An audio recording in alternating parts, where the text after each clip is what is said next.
जोया का नाम उसके ससुराल में इज्जत से लिया जाता था। उसकी मौजूदगी में आवाज़ें धीमी हो जाती थी और उसके कमरे से हमेशा इत्र और सुकून की मिली जुली खुशबू आती थी। वो उस किस्म की बहू थी जिसके बारे में औरतें बैठकी में कहती, अल्लाह सबको ऐसी ही बहू दे। पुरानी दिल्ली के उस पुराने मगर सम्राट मोहल्ले में जोया का घर सबसे सलीकेदार माना जाता था। सुबह फजर के बाद वो उठती, सास की दवाइयाँ खुद देती, ससुर के कुर्ते प्रेस करके रखती और फिर रसोई में जाकर नाश्ते की तैयारी करती। उसके चेहरे पर हमेशा एक नपी तुली मुस्कान रहती, न ज्यादा न कम। उसका पति हमदान अक्सर दोस्तों से कहता, जोया को अल्लाह ने मेरे लिए चुना है, और जोया बस सर झुका लेती। लेकिन हर महीने जब वो मायके जाती तो जोया का चेहरा बदल जाता। वो नरमी, वो संयम, वो सलीका जैसे मायके की दोहरी पर ही उतर जाता। उसका भाई आरिफ सीधा, शरीफ, जिम्मेदार, माँ बाप के बिस्तर पकड़ने के बाद उसी ने घर संभाला था। उसकी बीवी हिना शांत, जरा सी सहमी हुई, हर बात में ठीक है कह देने वाली। पहली बार जोया ने हिना को देखा था तो बस मुस्कुरा दी थी, लेकिन अंदर कहीं कुछ कस गया था। हिना के हाथों में सादगी थी, उसकी आंखों में घर बसाने का सपना। और जोया को सबसे ज्यादा चुभने वाली बात, आरिफ की आंखों में उसकी खुशी। एक शाम जोया ने देखा हिना हंसते हुए आरिफ के लिए चाय ला रही थी। वो हंसी छोटी थी मगर घर की थी। उसी पल जोया ने नजर फेर ली। जोया ने रात को कहा, भाई शादी के बाद मर्द बदल जाते हैं, है ना? आरिफ ने हंसकर बात टाल दी, लेकिन जोया की आवाज में कुछ था जो दिल में उतर गया। जब जोया अपने ससुराल लौटी तो मायके में कुछ पीछे छूट गया था, एक बीज जो चुपचाप जमीन के नीचे बढ़ने लगा। जोया अब हर हफ्ते फोन करने लगी, पहले हालचाल, फिर धीरे धीरे सवाल। हिना ज्यादा बाहर तो नहीं जाती? अम्मी की तबीयत कैसी है? या हिना ध्यान नहीं देती? आरिफ जवाब देता, नहीं आपा, सब ठीक है, लेकिन सब ठीक है अक्सर आग को रोक नहीं पाता। एक दिन जोया अचानक मायके आ पहुंची, बिना बताए। हिना रसोई में थी, बाल बिखरे हुए, हाथों में आटा। जोया ने उसे ऊपर से नीचे तक देखा और कहा, घर ऐसे चलता है? हिना सकपका गई, आपा मैं बस। जोया की आवाज में मिठास थी लेकिन आंखों में तंज। उस रात जोया ने माँ से कहा, ये लड़की ज्यादा चालाक है, चुप रहती है ताकि किसी को शक न हो। माँ ने कुछ नहीं कहा, लेकिन माँ की चुप्पी ने जोया को हौसला दिया। अगले दिन जोया ने आरिफ को अलग से जाके कहा, भाई मैं तुम्हारी भलाई के लिए बोल रही हूँ, औरत अगर ज्यादा आजाद हो जाए तो घर हाथ से निकल जाता है। आरिफ ने पहली बार हिना को शक से देखा और उसी रात हिना ने पहली बार महसूस किया कि घर में ठंड बढ़ गई है। जोया वापस अपने ससुराल लौट गई, लेकिन पीछे छोड़ गई शब्द जो जहर बन चुके थे। हिना को नहीं पता था कि ये सब शुरुआत है, और जोया अपने ससुराल में सजदे में झुककर बस इतना कह रही थी, या अल्लाह, जो मेरा था वो मुझे वापस चाहिए। उसे नहीं मालूम था कि ये दुआ कब्र तक जाएगी। रसोई अक्सर घर का सबसे सुरक्षित कोना माना जाता है। वहाँ रोटियों की खुशबू होती है, मसालों की गर्माहट होती है और औरतों के दुख वहीं चुपचाप पकते हैं। लेकिन उसी रसोई में जहाँ हिना रोज सबके लिए खाना बनाती थी, उसी दिन पहली बार डर ने जगह बनाई। जोया फिर मायके आ गई थी। इस बार उसके आने की खबर पहले से थी और हिना ने खास इंतजाम किए थे। नई सब्जी, मीठी चाय, साफ सुथरी थाली, हर चीज में कोशिश की थी कि कोई शिकायत ना रहे। जोया रसोई के दरवाजे पर खड़ी थी। हिना ने अंदर से कहा, आपा बैठी, अभी चाय लाती हूँ। जोया, रहने दो, जोया ने ठंडी आवाज में कहा, पहले ये बताओ घर के गहने कहाँ रखती हो? हिना ठिठक गई, अलमारी में, जैसे अम्मी ने बताया था। जोया ने बिना जवाब दिए अलमारी खोल ली। कुछ पल खामोश रही, फिर अचानक जोया की आवाज गूंजी, बालियां नहीं हैं। कमरे में जैसे हवा रुक गई। हिना के हाथ कांपने लगे। कौन सी बालियां? हिना ने डरते हुए पूछा। मेरी माँ की सोने की बालियां, जोया बोली, और जो अलमारी में ही रहती थी। आरिफ पास आ गया। उसकी आंखों में सवाल थे लेकिन मुंह से शब्द नहीं निकल रहे थे। हिना, जोया ने आहिस्ता कहा, मैं इल्जाम नहीं लगा रही, लेकिन घर में कोई और है भी तो नहीं? हिना की आंखों में पानी आ गया। आपा, मैंने कुछ नहीं लिया, कसम से। कसम? जोया हल्की सी मुस्कुराई। कसम वही खाते हैं जिन्हें डर होता है। उस रात घर में खाना नहीं बना। हिना अपने कमरे में बैठी रोती रही और आरिफ बाहर आंगन में चुपचाप सिगरेट पीता रहा। पहली बार उसने हिना की आंखों में डर देखा था और पहली बार उसे अपनी बहन की बातों में सच्चाई लगने लगी थी। जोया अगले दिन चली गई, लेकिन जाते जाते उसने माँ से कहा, अम्मी मैं सब समझ रही हूँ, आप बस चुप रहिए। और माँ चुप रही। वो पहले से बीमार थी। माँ इतनी खामोश हो गई कि दुनिया से ही चली गई। जिस दिन अम्मी की मौत हुई उस दिन सुबह बहुत शांति थी, इतनी शांति कि आवाज़ें भी डर कर चल रही थी। हिना सबसे पहले उठी थी। उसने नाश्ते की तैयारी की और अम्मी के कमरे की तरफ गई। सीढ़ियों के पास पहुंचते ही उसने देखा अम्मी नीचे गिरी हुई थी, बिल्कुल स्थिर। हिना अम्मी को देखकर चीखी। आरिफ दौड़ता हुआ आया। डॉक्टर ने सिर्फ एक लाइन कही, गर्दन टूट गई है। वो तो पहले से ही बिस्तर से उठ नहीं सकती थी, गर्दन कैसे टूट गई? आरिफ ने तुरंत पुलिस को बुलाया। पड़ोसी जमा हो गए। जोया को फ़ोन किया गया। वो रोती हुई पहुंची, इतने ज़ोर से कि सब ने उसे सीने से लगा लिया। मेरी माँ अकेली नहीं रह सकती थी। उसकी आवाज़ कांप रही थी। पुलिस ने सवाल किए। जोया ने धीमे से कहा, अम्मी हिना से डरती थी। वो कहती थी ये लड़की अजीब है। हिना को लगा जैसे ज़मीन खिसक गई हो। ये झूठ है। वो चिल्लाई, लेकिन चिल्लाने वाले पर ही शक ज़्यादा जाता है। आरिफ चुप रहा। उसकी चुप्पी सबसे भारी गवाही थी। हिना गिरफ्तार हुई। पुलिस वैन में बैठते हुए उसने आखिरी बार आरिफ की तरफ देखा। वो नजरें जिसमें भरोसा नहीं था। जोया पीछे खड़ी थी। उसकी आंखों में आंसू थे और होठों पर एक ऐसी खामोशी जो जीत की होती है। जोया उसी रात अपने ससुराल लौट गई और सजदे में झुककर बस इतना कहा, एक कदम और। उसे नहीं पता कि अब हर कदम लाशों पर रखा जाएगा। हिना के जेल जाने के बाद घर में आवाजें खत्म हो गई। दीवारें खड़ी थीं, दरवाजे सलामत थे, लेकिन घर घर नहीं रहा। आरिफ हर सुबह उठता और कुछ देर तक बस आंगन में खड़ा रहता। उसे समझ नहीं आता था कि पहले क्या करें, सांस ले या पछताएं। रात को जब वो कमरे में आता तो बिस्तर का एक कोना खाली होता। वो कोना उसे घूरता था। पहले हफ्ते वो हिना के लिए वकील ढूंढता रहा। दूसरे हफ्ते उसे समझ आया कि केस उसके हाथ से फिसल चुका है। तीसरे हफ्ते उसने शराब खरीद ली। जोया रोज फोन करती। उसकी आवाज में हमदर्दी थी, लेकिन शब्दों में जहर। भाई तूने बहुत सब्र किया है। भाई अल्लाह सब देख रहा है। भाई औरतें कभी कभी घर बर्बाद कर देती हैं। आरिफ चुप रहता। वो अपनी बहन की बातों को काट नहीं पाता था, क्योंकि कभी वही उसकी ताकत बनी हुई थी। क्योंकि हिना बड़ी थी और वो छोटा। अपने भाई से वो बहुत प्यार करती थी। हर चीज उसके कहने से पहले पूरा कर देती थी। वो जो चाहता था, जितने बजे भी खाना मांगता था, वो उठकर बनाती थी। फिर हिना की शादी होगी। हिना का नसीब, वहाँ कोई था ही नहीं हिना के अलावा, तो पूरे घर की जिम्मेदारी, पैसे से लेकर हर चीज की जिम्मेदारी हिना के पास थी। उसका पति जोया के ऊपर तो पहले से फिदा था, तो जोया जैसा कहती वो वैसा ही करता। उसने पैसों से भी आरिफ को बहुत सपोर्ट दिया था।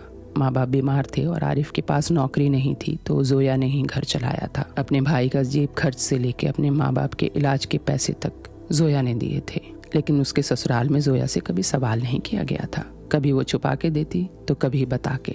लेकिन जब आरिफ की नौकरी लग गई तो उसने जोया से कहा कि आपा, मैं आपके सारे पैसे लौटा दूंगा। अब और ज़्यादा मैं आपका एहसान नहीं ले सकता। जोया को गुरूर था कि वो बड़ी है, यहाँ भी और वहाँ भी। इससे पूछे बगैर कोई फैसला नहीं होगा। लेकिन जोया के माँ बाप बीमार थे, तो जोया के जाने के बाद वैसी देखभाल हो नहीं रही थी, तो उन्होंने आरिफ की शादी कर दी। जोया से बिना पूछे रिश्ता तय कर दिया। जोया को इस बात का बड़ा बुरा लगा, लेकिन भाई की खुशी में खुशी थी। आरिफ हिना से बहुत प्यार करता था। हिना को पहली बार ही देखते आरिफ ने कहा था कि मुझे इसी से शादी करनी है। माँ बाप भी खुश थे, क्योंकि हिना एक सादा सी लड़की थी, घर गृहस्थी संभालने वाली। उसे खुशी होती थी घर का काम करने में, माँ बाप की सेवा करने में। और क्या चाहिए था? आरिफ ने सोचा, माँ बाप बीमार रहते हैं, हिना ख्याल रखती है, मेरा भी और माँ बाप का भी। आरिफ खुश था। आरिफ ने शादी के बाद जोया को थोड़ा अनदेखा कर दिया। अब आरिफ हर बात जोया से नहीं पूछता था। पहले क्या बनेगा से लेकर के क्या करूँगा तक हर चीज़ आरिफ जोया से पूछता था। लेकिन शादी के बाद उसने पूछना बंद कर दिया था। जोया को कहीं ना कहीं ये बात बड़ी बुरी लगी थी। उसे लगा था कि मेरे हाथ से मामला निकल चुका है, शायद वो घर अब मेरे हाथ में नहीं है। इस वजह से भी हिना के लिए जोया के दिल में एक अजीब सी नफरत थी जो कभी जुबान पर नहीं आई लेकिन दिल में कहीं बहुत अंदर तक थी। एक दो बार जोया की माँ ने हिना की बड़ी तारीफ भी की थी। जोया का मुंह लटक तो गया था लेकिन कुछ कहा नहीं था। अब जो जोया चाहती थी वो हो चुका था। आरिफ अकेला था, बाप बीमार था, घर में एक काम वाली थी जो सुबह आती थी और शाम को जाती थी, लेकिन आरिफ हर वक्त हिना को याद करता रहता था। जोया को अभी भी उस घर का कंट्रोल अपने हाथ में लग नहीं रहा था। उसके दिमाग में बहुत कुछ चल रहा था। वो रोज़ फ़ोन करती और रोज़ आरिफ को समझाती, कुछ औरतें ख़राब होती हैं, कुछ औरतें घर लूटने आती हैं, तू समझ नहीं पाएगा, तू औरतों को जानता नहीं है। वो रोज़ जोया की बात सुनता लेकिन उसकी बात काटने की उसमें हिम्मत नहीं थी। एक दिन वो जेल गया हिना से मिलने। हिना पहले से कमज़ोर लग रही थी। उसकी आंखें सूनी थी लेकिन आवाज़ अब भी सच्ची। मैंने अम्मी को नहीं मारा, उसने कहा। अगर मैंने किया होता तो तुम्हारी आंखों में देख नहीं पाती। आरिफ की आंखें झुक गई क्योंकि वो देख नहीं पा रहा था। उस रात उसने पहली बार खुद से सवाल किया, अगर जोया गलत हुई तो। लेकिन ये सवाल बहुत देर से आया था। एक हफ्ते बाद आरिफ का एक्सीडेंट हुआ। गंभीर नहीं था लेकिन उसने उसे और तोड़ दिया। डॉक्टर ने कहा, आपका दिमाग बहुत थका हुआ है। आरिफ ने घर आकर दरवाज़ा बंद किया और शराब की बोतल खोली। 3 दिन तक वो बाहर नहीं निकला। उसके अब्बू बिस्तर पे थे, परेशान, बीमार, लाचार। घर की नौकरानी देखभाल जितना हो सकता था वो कर देती थी। इधर जोया हर 1 मिनट की खबर रख रही थी। आरिफ कहाँ है, आरिफ क्या कर रहा है। तभी नौकरानी ने बताया कि आरिफ 3 दिन से अपने कमरे से ही बाहर नहीं आया। जोया ने कहा, हाँ, वो मेरा फ़ोन भी नहीं उठा रहा। तुम देखो क्या बात है, वो दरवाज़ा क्यों नहीं खोल रहा। नहीं तो मैं शाम को आती हूँ। जब अम्मी मर गई और हिना जेल चली गई तब जोया ने आना कम कर दिया। हालांकि तब उसकी जिम्मेदारी ज़्यादा थी, एक बीमार बाप और एक अकेला भाई। बस वो उतनी ही जिम्मेदारी निभाती कि भाई को हिना के बारे में भड़काती रहती ताकि वो हिना की बेल ना कराए और हिना को मुजरिम ही मान ले। इन 3 दिनों में जोया ने आरिफ की सिर्फ खबर ली, आरिफ से बात नहीं की। अब जोया के मन में क्या चल रहा था ये कोई पता नहीं लगा सकता था। जब नौकरानी ने बताया कि वो 3 दिन से कमरे से ही नहीं निकला तो जोया एक हल्की मुस्कान के साथ कही, देखो कहीं अंदर मर तो नहीं गया बीबी की याद में। नौकरानी ने कहा, ऐसा मत कहिए बाजी, मैं अभी जाके देखती हूँ। उसने दरवाज़ा खटखटाया, अंदर कोई हलचल नहीं थी।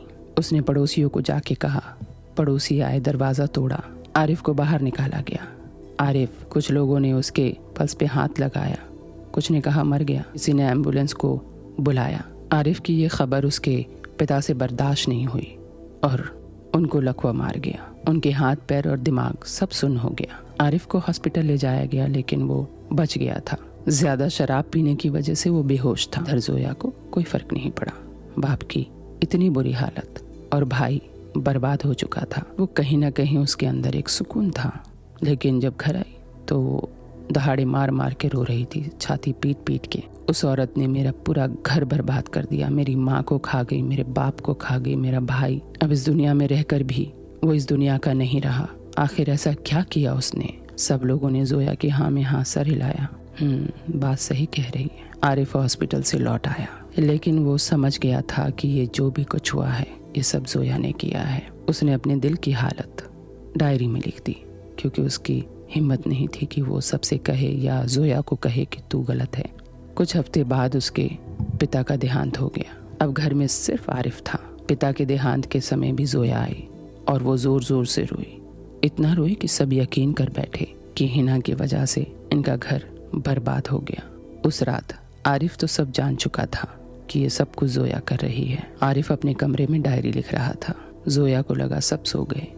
जोया देर तक आईने के सामने बैठी रही और मुस्कुराई।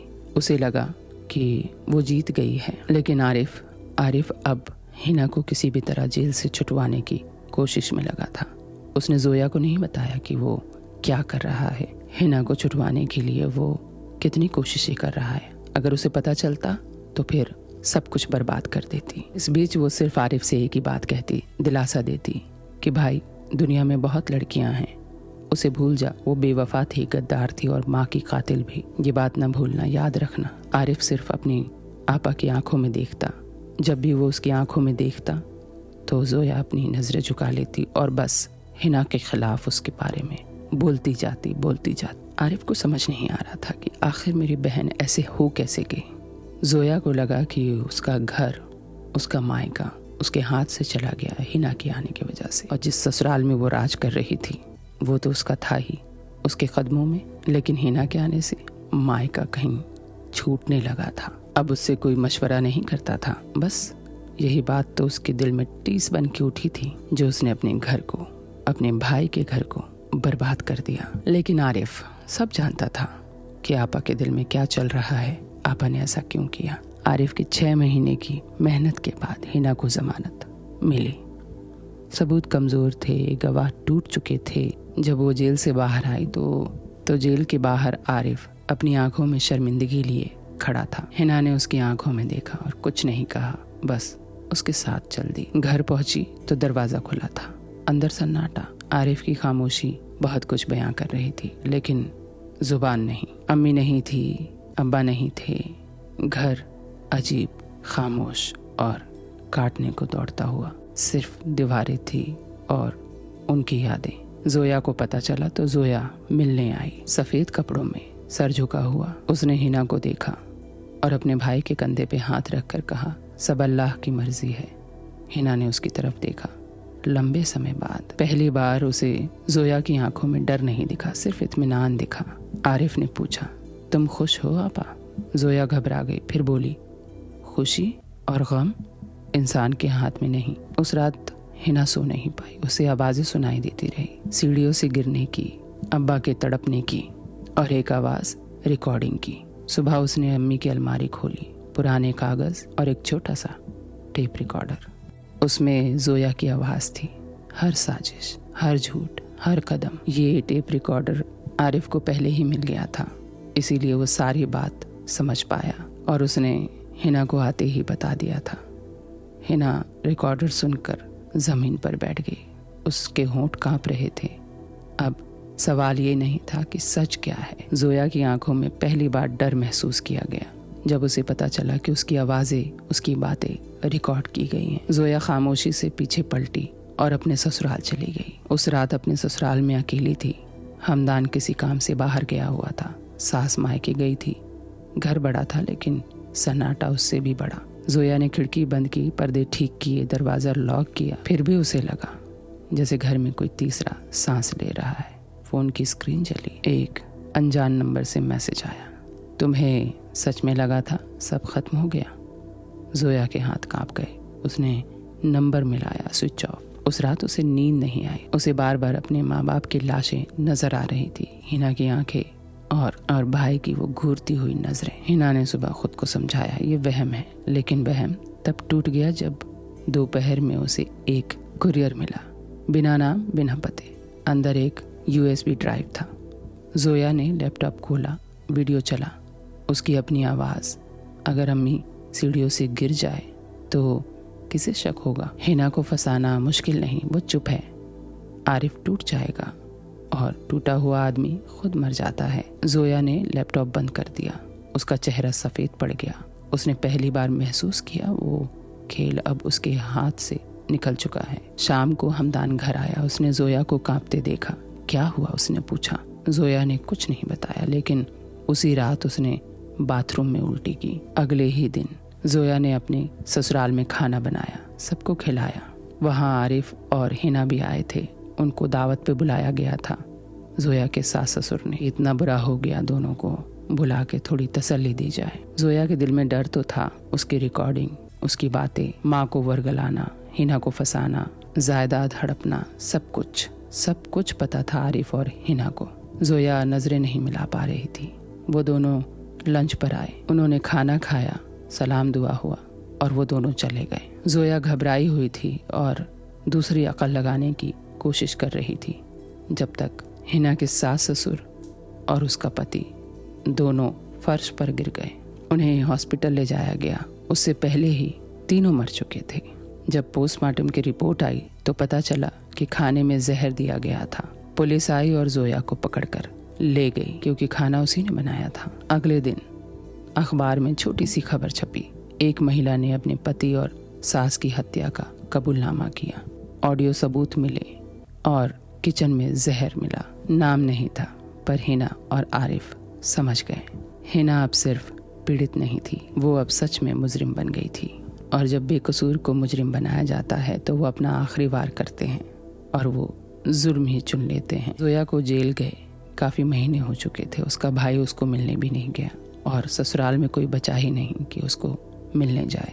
जोया ने शर्म और डिप्रेशन में जेल में खुदकुशी कर ली। हिना और आरिफ जेल में उसकी लाश को लेने तक नहीं गए। दोनों अब उसी घर में रहते हैं, अपने पुराने घर में। हर शाम वो उसी कमरे में बैठते हैं जहां कभी पूरा परिवार बैठा करता था।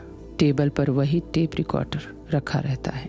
हिना ने वो रिकॉर्डिंग कभी पुलिस को नहीं दी क्योंकि कुछ सजाएं कानून से बड़ी होती है। हर रात ठीक 2 बजे हिना और आरिफ रिकॉर्डिंग चलाते हैं। जोया की आवाज़ गूंजती है, मैंने सब अपने हक के लिए किया। और वो दोनों सुनते हैं। दोनों कभी कुछ नहीं कहते क्योंकि बदला जब पूरा हो जाता है तो आंसू भी सूख जाते हैं। एक रात पड़ोसी ने पूछा कि अब तुम लोग आगे क्या करोगे, अब तो तुम्हारा परिवार ही ख़त्म हो गया। आरिफ ने कुछ नहीं कहा। हिना ने कहा अब मैं जीऊँगी। लेकिन एक रात उसने जब रिकॉर्डिंग बंद की तो उसे लगा उसके कान में किसी ने फुसफुसाया, क्या सच में? हिना पलटी। कमरा खाली था लेकिन आईने में एक पल के लिए जोया खड़ी थी। मुस्कुराती हुई हिना ने आईना ढक दिया क्योंकि कुछ कहानियाँ मौत पर ख़त्म नहीं होती, कुछ कहानियाँ जिंदा रहने वाले के साथ हमेशा चलती रहती हैं। जोया ने हिना को जो सज़ा दी, हिना ने पलटकर जोया को वही दर्द और वही दुख दिया। बेशक हिना का पलटवार ठीक नहीं था, मगर जो जोया ने किया ऐसे न जाने कितनी औरतें करती हैं। जब वो अपनी ज़िंदगी में खुश होती हैं तो वो दूसरों को देख के क्यों जलती हैं? उन्हें अपने आसपास अपने भाई बहनों की खुशी देखी नहीं जाती। जोया का भी यही मसला था। वो ससुराल संभाल रही थी मालकिन की तरह, मगर मायका हाथ से फिसलता देख उसे बर्दाश्त नहीं हुआ। उसने अपनी माँ को मार दिया, बाप को मौत तक ले गई और वो मर गया। भाई की ज़िंदगी बर्बाद कर दी। उसे लगा जब सब खत्म हो जाएंगे तो ये घर भी मेरा होगा, यहाँ मेरा ही हुक्म चलेगा। लेकिन जोया की किस्मत को कुछ और ही मंजूर था। उसका अंत इतना ही भयानक होना था।